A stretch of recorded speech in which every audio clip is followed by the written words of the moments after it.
Bonjour les Sakura, c'est Morgan. On se retrouve pour une nouvelle chronique du Weekly Shonen Jump, celui du lundi 25 mai 2020, celui qui est le Shonen Jump post-fin de Kimetsu no Yaiba. Je vous invite à revoir ma chronique de ce Weekly Shonen Jump appelé à être légendaire qui contenait le chapitre 205 de la fameuse série Demon Slayer qui bat tous les records au Japon.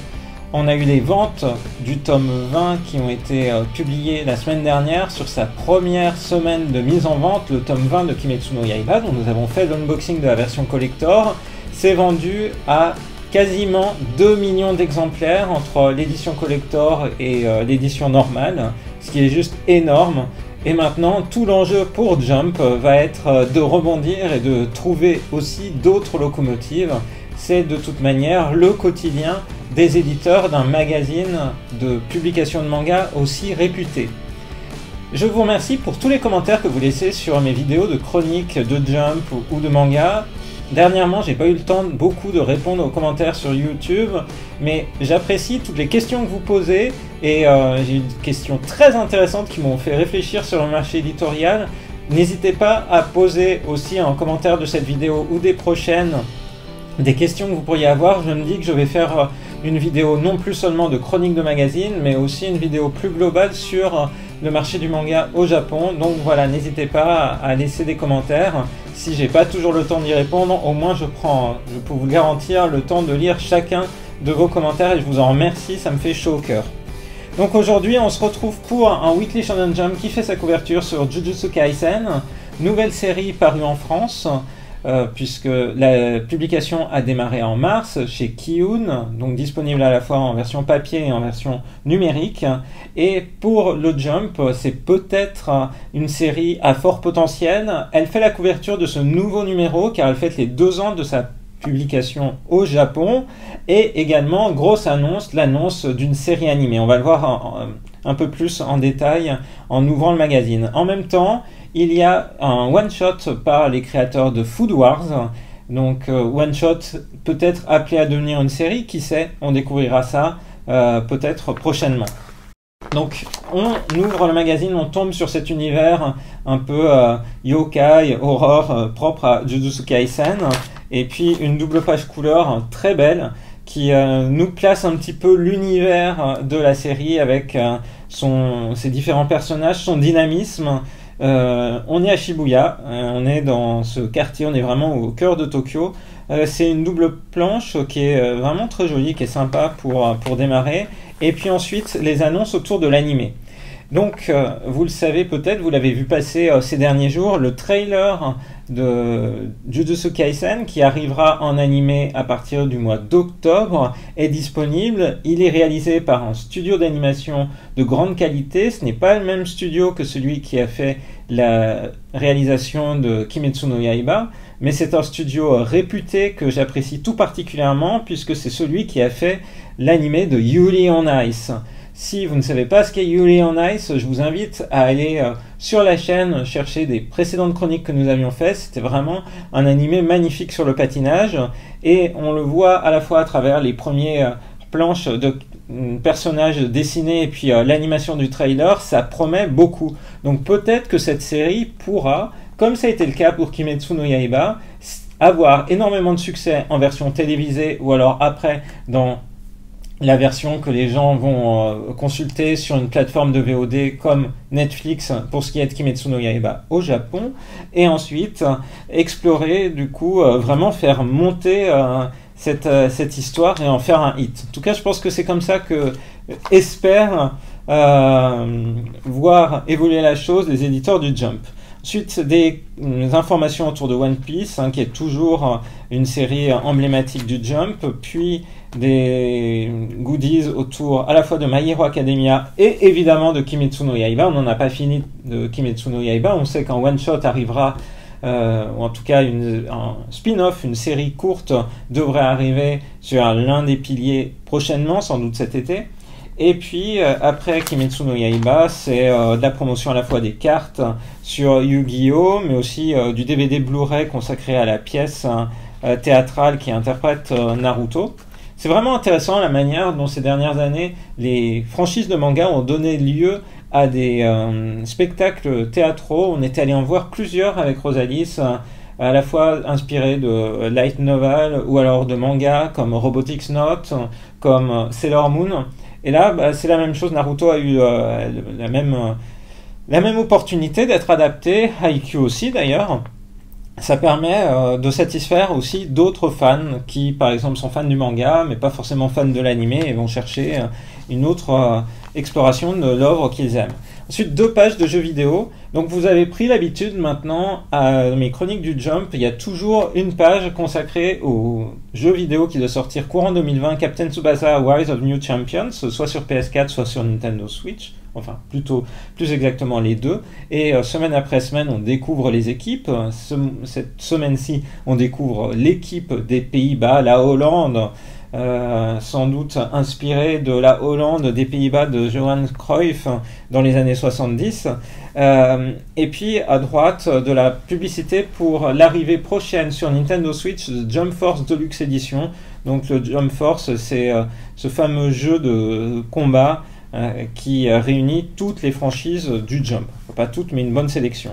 Enfin, promotion pour un film qui devait arriver prochainement. On ne connaît pas les dates définitives, mais c'était les films, le final de Rurouni Kenshin, donc qui allait nous conter le dernier arc de la série originelle de Rurouni Kenshin, Kenshin le Vagabond. Et ça promettait beaucoup d'émotions parce qu'on revient dans cette partie sur le passé de Kenshin. Et ensuite, eh bien, on a la petite carte où on donne son avis sur les séries qui sont en cours. On précise les cadeaux qu'on aimerait recevoir parmi ce qui est présenté ici. Et ensuite, on a à proprement parler le début des intrigues, donc Jujutsu Kaisen, qui est toujours aussi dynamique. On reconnaît bien en fait les lieux japonais dans lesquels ça peut se passer. Donc c'est de l'action, on est en plein dans de l'action dans Jujutsu Kaisen, avec du coup vraiment une mise en avant forte pour l'arrivée de la série télé en octobre 2020, je le répète. Et puis ensuite, après Jujutsu Kaisen, eh bien c'est le retour de One Piece après une semaine de pause. Bon, ne vous réjouissez pas trop vite, One Piece va connaître de nouveau une semaine de pause. Mais Eiichiro Oda avait posté un message sur Twitter à ce propos. Il travaille encore beaucoup de manière analogique, et comme les recommandations sont encore de rester chez soi au Japon, et même si l'état d'urgence venait à être levé, de privilégier le télétravail, eh bien One Piece sera de nouveau en pause. C'est ce qu'on apprend à la fin de ce chapitre. Sera en pause la semaine prochaine, et dans 2 semaines fera à la fois la couverture et aura une page couleur. On y gagne aussi de ce point de vue-là. Ensuite, c'est des retrouvailles dans The Promised Neverland. J'irai pas plus loin parce qu'on est vraiment très proche de la fin.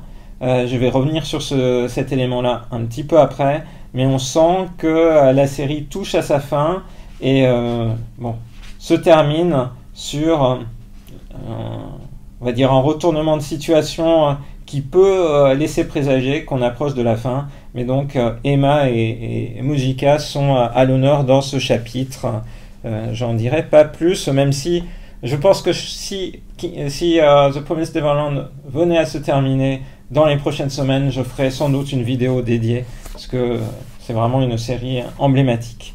Ensuite, autour de Kimetsu no Yaiba, il y a toujours beaucoup d'actualités, notamment avec la sortie à venir des derniers tomes de la série, 21, 22, 23, qui ont tous une édition collector, et notamment le 22 et le 23. À la fois pour le 22, il y aura des badges, pour le 23, il y aura des petites queues Posket, des petites figurines magnifiques qu'on peut avoir qu'on peut avoir généralement sur des séries manga et animés, et donc ça sera à découvrir.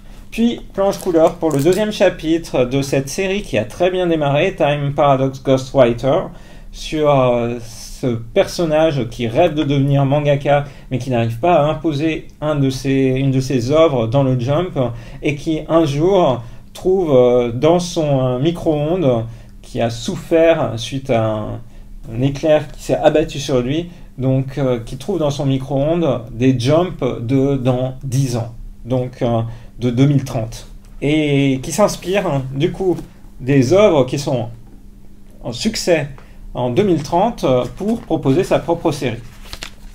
Donc, moi, ça réunit tous les éléments que j'aime parce que il y a des histoires de paradoxes temporels. Là, on voit par exemple le protagoniste se poser la question, est-ce que maintenant il est toujours dans la même lignée temporelle ou est-ce que c'est une lignée parallèle? Il y a eu un embranchement qui a été créé entre ce que lui délivre son micro-ondes et là où il en est, vu qu'il a peut-être changé l'histoire en s'inspirant de cette série du Jump dans 10 ans. Bref, ceci est très intéressant, mais il n'y a pas seulement de l'élément temporel, il y a aussi comment ça se passe avec son éditeur, puisque le héros a eu énormément de succès avec son one-shot, et son tanto, plus exactement son responsable, cherche à lui dire maintenant il faut que tu en fasses une série, et on va discuter de comment on pourrait faire une série. Donc pour ça il se retrouve dans un restaurant, dans un izakaya, parfois il se retrouve des éditeurs et des auteurs dans des familles restaurants.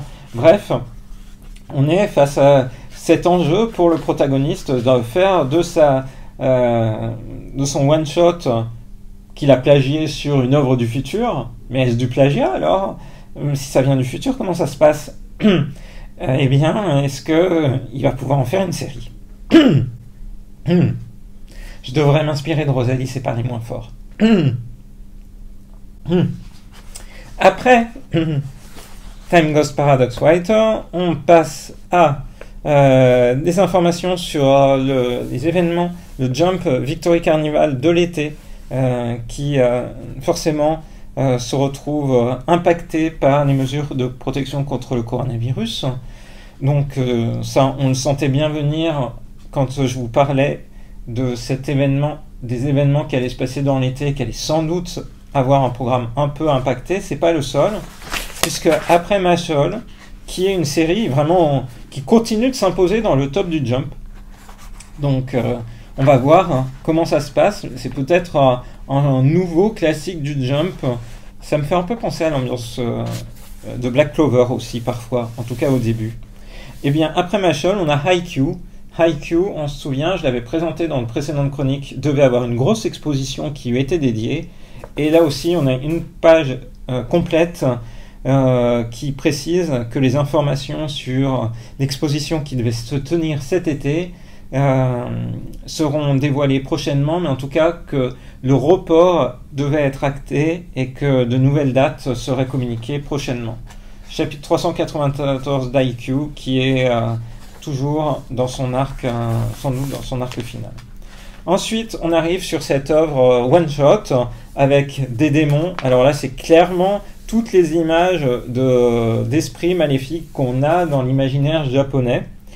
Pour ce one-shot qui s'appelle Yugento Jore Gakyu, qui se passe dans une académie de filles, dans une université de filles où les filles sont parfaites, elles apprennent les bonnes manières et autres, mais il se passe des choses, notamment il y a une des élèves qui a disparu, qui est complètement recluse, comme possédée depuis quelque temps, voilà, on la découvre ici, et il est fait appel à un médium, donc le protagoniste de cette histoire, pour venir résoudre la chose. Donc il est médium, il est fan d'astrologie, il est doué en feng shui. Bref, ça promet de toucher à la fois les sciences occultes et en même temps le côté un peu, les blagues un peu sexy qu'aiment les auteurs de Food Wars. Donc partant de là, il va y avoir tout un mystère à résoudre autour de cette fille qui paraît possédée et des raisons pour lesquelles elle pourrait l'être et comment faire en sorte de la libérer. Donc on est dans un esprit de fantastique. Ça marche plutôt bien, même si je suis pas toujours fan du fanservice à la Food Wars. Donc je crains que ce one-shot puisse vraiment dériver en fanservice un peu trop sexy. On verra. Mais en tout cas, voilà, la lecture de ce one-shot était plaisante en elle-même. Ensuite, on arrive sur une série encore toujours récente, donc on ne peut pas véritablement juger si elle est populaire ou pas, puisqu'elle est trop récente pour être véritablement classée en fonction de sa popularité dans le Jump. C'est donc Bone Collection, dont on se souvient, qui a démarré en avril. C'est le 4e chapitre. On est sur une histoire de yokai, du fantastique et en même temps de l'humour. Et on verra une dernière série récente un petit peu après. Ensuite, My Hero Academia, où là, on commence à toucher du doigt des moments assez critiques et majeurs pour les héros, puisqu'il se passe quelque chose d'assez intense au niveau du pouvoir des vilains. Et après My Hero Academia, que j'aime vraiment toujours lire, on passe à Dr. Stone. Dr. Stone avec de nouveaux mystères et de nouveaux protagonistes potentiellement, ainsi que de nouveaux terrains à découvrir. J'ai bien aimé cette demi-planche, enfin cette double planche, un petit peu de nature dans la série.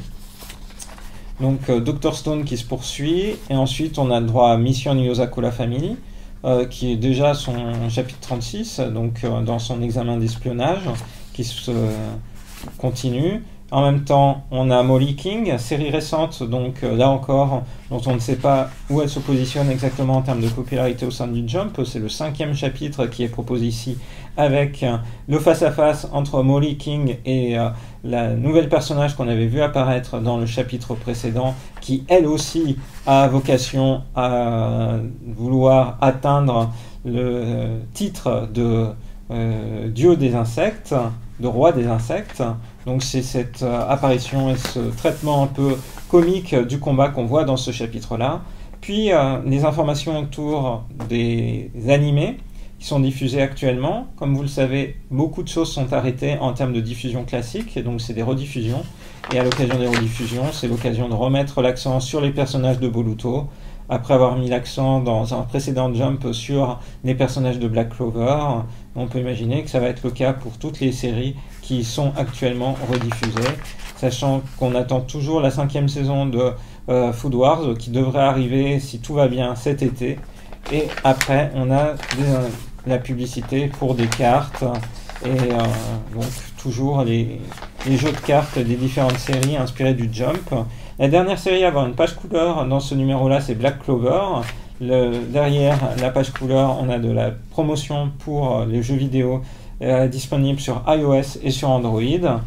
Et après Black Clover, on a donc de l'actualité autour de V-Jump, qui est sorti la semaine dernière, avec le combat entre Son Goku et Moro, et en même temps la suite de Boruto Next Generations. Après tout ça, on a Chainsaw Man, série qui aussi est arrivée chez Kazé, elle, en France, donc qui en est toujours quand même plus jeune que Jujutsu Kaisen. Elle est au chapitre 70, donc série fantastique, combat qui se poursuit.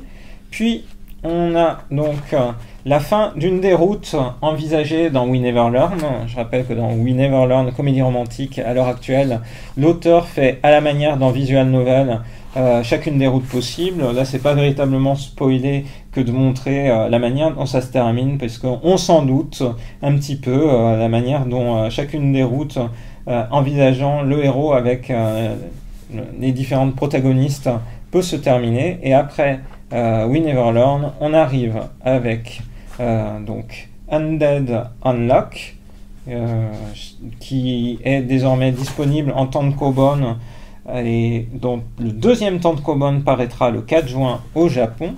Après Undead Unlock, on arrive sur une page qui fait le récapitulatif des sorties de mai, du 13 mai 2020, de toutes les séries qui sont publiées dans le Weekly Shonen Jump, avec la série qui a connu un destin funeste, même si elle était scénarisée par le créateur de Naruto, Samurai 8, Hachiden, donc, qui se termine en 5 tomes, et puis d'autres titres qui sont publiés en volume relié.